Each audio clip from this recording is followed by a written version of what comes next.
Pag sa probinsya talaga, napakalawak ng ating binyo mga busing, ano? Ayan, no? Kahit sa ang sulok ay mayroong nagkakainan dyan mga busing. So ito ay celebration lang ito mga busing ng ating pinsan dito mga busing, ano? So yan, may nakaupo, may nakatayo. So yan, kanya-kanyang pwesto kung saan ka komportable. Basta ang importante, puno ang pinggan. So yan, oh.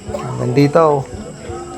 So ganyan kaluwag ang binyo dito mga busing, ano? Saka masarap kasi gawa nung malilom yung kahoy. Daming puno.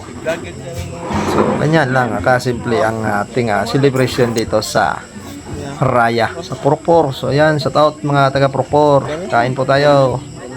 So kanya-kanyang kuha lang dyan sa kaldero. So ayan, may sinasalang pa, no? Pahabol yan. Okay.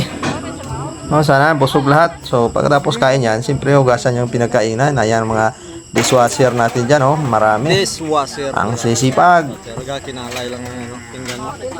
Okay. Ang sobra, putos. Okay.